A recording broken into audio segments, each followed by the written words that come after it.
Hi, I'm Tim, welcome to our channel, and thanks for logging on. If you enjoy these videos, do me a favor and subscribe to our YouTube channel right here on Watchbox Reviews. I'd really appreciate it, and then I could deliver my best to your inbox on a daily basis. Every watch, every minute, right here on Watchbox Reviews. If you like the watches, they are for sale, with full photos, including of accessories, boxes, and paperwork, with full pricing for every watch that we're offering on thewatchbox.com. Buy, trade, or sell luxury watches on the Watchbox.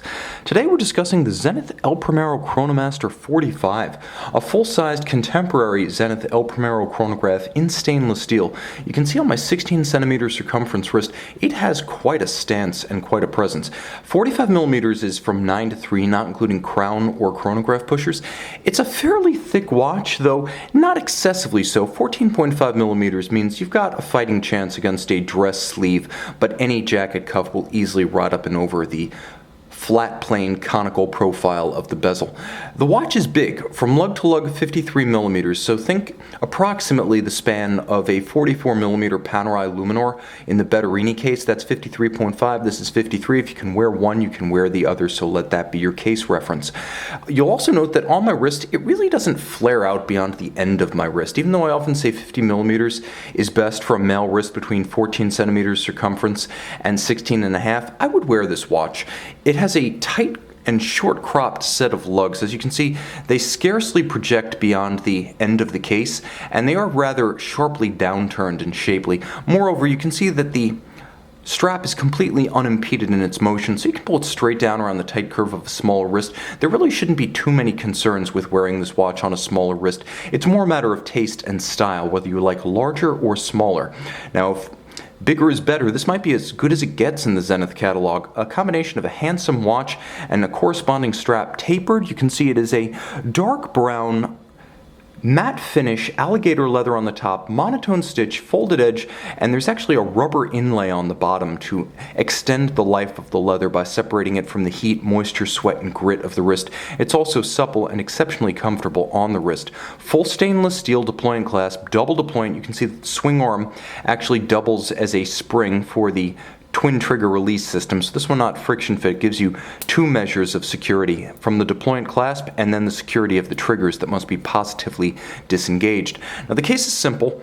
We've seen this case form for a couple of years from Zenith now. It's been around in one form or another since about 2011. It's handsome and it combines strong character lines with sensuous compound curves, which you can see to good advantage from this angle. There's a little bit of a flame surfacing effect across the polished case, and then you can see that the ends of the lugs are a little bit sharper with character lines and creases, most notably the profile of the end of the lug as well as the bevel that materializes from the curved form of the case flank to end with the lug on a squared off profile. You can see that bevel to good advantage from this angle.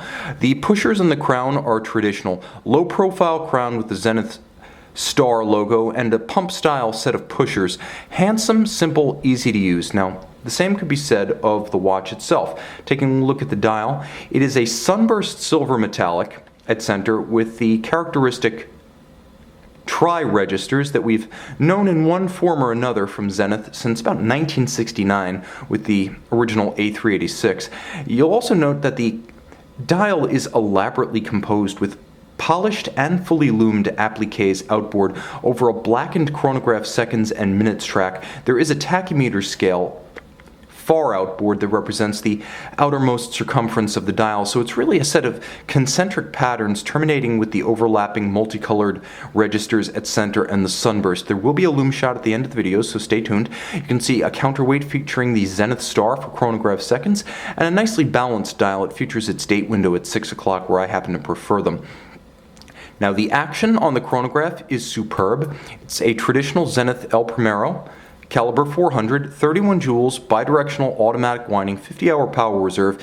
It beats away at 36,000 vibrations per hour, so you can see that is a very smooth sweep seconds for the chronograph, 10 beats per second rather than the more conventional 8, 6, or 5 seen elsewhere in conventional movements. The column wheel architecture of this caliber means it's an absolute pleasure to actuate, and you can really see the interaction of, we may as well get super close now because we can.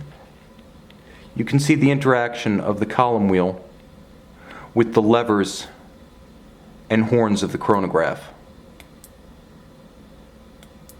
and you can see the resetting action of the recentering hammers on the chronograph wheel at center.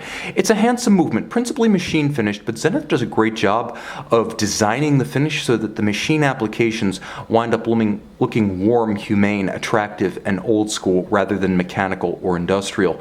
Of course, 100 meters water resistant, you get a little bit more than you might bargain for in this timepiece, as nothing about the aesthetic says aquatic watch, yet with 100 meter water resistance, you can throw this one on a NATO or a water resistant rubber strap and you'll be good to go. Quick set for the date. It doesn't feature hacking seconds because that's not an El Primero feature, with the exception of the caliber 9004. So for the most part, this is the historic high beat, double step cadence, column wheel, 50-hour power reserve, automatic winding Zenith El Primero caliber 400 that we've known and loved, once more, in some form since about 1969, when it was the first integrated high-beat automatic chronograph caliber ever. You can see this modern marvel with a historic caliber on the inside and make it yours on the watch box.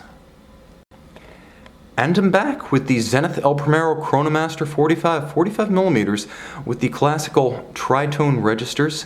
This is a watch that also has plenty of luminescent qualities in the dark. 100 meters water resistant, automatic winding with a fully loomed dial. This is a sports watch through and through.